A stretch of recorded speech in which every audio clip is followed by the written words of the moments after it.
দর্শক চলেন দেখাবো কোন সে জঘন্য স্বামী যিনি কিনা নিজে নির্যাতন করা শেষ করে অবশেষে অন্যের হাতে তুলে দিত স্ত্রীকে নির্যাতন করতে। পৃথিবীতে এত খারাপ মানুষ আছে বলেন তো? স্বামী হচ্ছে পৃথিবীতে সব থেকে বড় ভালোবাসার একটা জায়গা, আর সেই জায়গা থেকে যদি এইভাবে নির্যাতিত হয় একটা মেয়ে, তাহলে কি কাউকে ভালোবাসার বিন্দুমাত্র সাহসটুকু করতে পারবে বলেন? আজকে আমি দেখাবো সেই জঘন্য স্বামীর কীর্তিকলাপ, কি কি করেছিল সেই স্ত্রীর সাথে। এই তো দেখেন আমার সাথে দাঁড়িয়ে থাকা এই মেয়েটাই সেই ভুক্তভোগী। তার স্বামী কি পরিমাণ নির্যাতন তার প্রতি করেছে এবং অবশেষে তাকে সেই বাড়িতে কোনোভাবে টিকতে না দিয়ে বাড়িতে পাঠিয়ে দিয়েছে, তাকে ছেড়ে দিয়েছে, তালাক দিয়েছে। তোমার সাথে এই ঘটনা ঘটেছে? হ্যাঁ। তোমার নাম কি সোনা? আমার নাম মোসাম্মদ বর্ণা খাতুন। তুমি এখন কেমন আছো? আছি। শরীরের কি অবস্থা? শরীরের অবস্থা কোন রকম ভালো। এটা কি তোমাদের বাড়ি? হ্যাঁ, এটাই আমাদের বাড়ি। এটা কে? এটা আমার মা। ও আচ্ছা, আব্বা কোথায়? আমার বাবা নাই। তোমার আব্বা নাই? না, মারা গেছে? হ্যাঁ, মারা গেছে। আমার বাবা বেঁচে থাকতে আমাকে বিয়ে দিছিল। আচ্ছা। আমি গেছিলাম তার সাথে 3 বছর সংসার করছি, কিন্তু 3 বছরে কোনো সুখ পাই নাই তার কাছে, কোনো কিছুই পাই নাই তার কাছে। সে এমন ভাবে অত্যাচার করছে, আমি ধরেন মানে মৃত্যুর মুখে থেকে ঘুরে আসছি আর কি। সে এমন ভাবে অত্যাচার করছে, আমি যে ঘরের বউ, আমার সাথে অনেক অত্যাচার করছে। সে আমার কাছে সময় দিত না, অন্য জায়গায় সময় দিত, এইভাবে আমাকে অত্যাচার করছে। পরকীয়ায় লিপ্ত ছিল? হ্যাঁ, পরকীয়া লিপ্ত।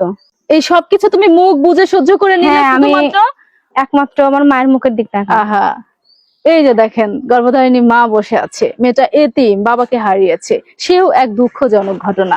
সবকিছুর মধ্যে এটাই হচ্ছে তাদের বাড়ি, তাই অনেক চেষ্টা করেছিল একটু মানিয়ে নেওয়ার।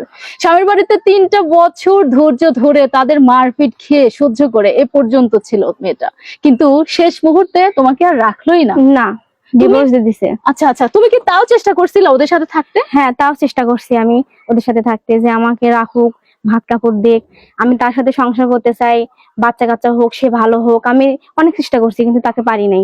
সে মানে আরো খারাপ হয়ে গেছে, আরো মানে পরকীয়ার বেশি চলে গেছে আর কি। তাকে আমি ভালো করতে পারি নাই। ওঠে না হারে, এই দেখেন অসহায় মা। আচ্ছা শোনা, তুমি যে এখন মায়ের কাছে এভাবে চলে আসছো, তারপর তুমি এভাবে সংসার ভেঙে চলে আসছো শ্বশুর বাড়ি থেকে, তাহলে তোমাদের এখন কিভাবে চলতেছে? এখন মা বাড়ি বাড়ি কাজ করে, ও দেয়, এগুলাই খাই, এভাবেই চলতেছে।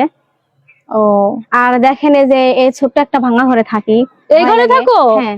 এই ঘর তোমাদের? হ্যাঁ, এই ঘর আমাদের। আহারে, ছোট্ট একটা ভাঙা ঘর থাকি, থাকতে অনেক ভয় লাগে, তারপরেও থাকি।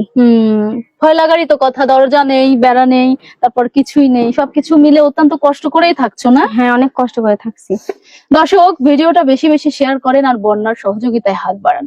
বন্যা যে সুখের সন্ধানে স্বামীতে বাড়িতে গিয়েছিল, হয়তোবা সেখানেই সারাটা জীবন কাটানোর কথা মনে করেছিল, কিন্তু ভাগ্য সহায় হয়নি। তাই তো বিধবা মায়ের কাছে আবারও ফিরে আসতে হয়েছে বন্যাকে, আবারও সেই ভাঙা ঘরেই আশ্রয় নিতে হয়েছে মেয়েটাকে।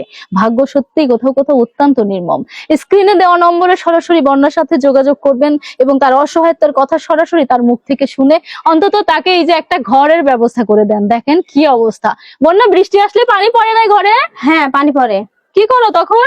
তখন ওই ডিশমিশ দিয়ে, কাগজ টাগজ দিয়ে, এভাবে আমাদের দিন যায়। কি খাইছো আজকে? শাক ভাজি ভাত। শাক ভাজি ভাত?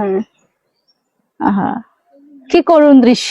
এরপরে কি ব্যাখ্যা দেওয়ার মতো কোনো কথা থাকে? প্রিয় দর্শক, যারা ভিডিওটা দেখছেন তারা মনে করবেন বন্যা আপনার বোন। বন্যা, এই ভাঙা ঘরে থাকতে ভয় লাগে না? হ্যাঁ, ভয় তো লাগে, কারণ এখনকার মানুষ খারাপ না, মানুষের করে ভয় লাগে। তারপর আমাদের মাথার উপর কেউ নেই, এজন্য আরো ভয় লাগে। বন্যার বিধবা মা আর বন্যাকে একটু সহযোগিতার হাত বাড়ান, যাতে করে বন্যারা একটুখানি ভালো থাকতে পারে, একবেলা এক মুঠো ডাল ভাত খেতে পারে, এবং ছোটখাটো একটা ঘরের ব্যবস্থা করে দেন, যেন সারা দিন যাই করুক না কেন রাত্রি হলে মা মেয়ে অন্তত নির্বিঘ্নে রাত্রি যাপন করতে পারে। এখানে আমি থাকি আমার স্বামীর ঘরে, যে আমার সুখ জুটেনি, এখন বৃদ্ধ মায়ের কাছে এসে থাকি আমি। ইস, তুমি কেঁদো না, ওঠো ওঠো, কেঁদো না, ভাগ্যে যা আছে তা তো হবেই, কেঁদো না। কাঁদবে কেন তুমি? তোমার সাথে যেটা হয়েছে এটা আসলে কোনোভাবেই মেনে নেওয়া যায় না। ধিক্কার জানাই সেসব স্বামীকে যারা স্ত্রীর ভালোবাসা নিয়ে খেলে।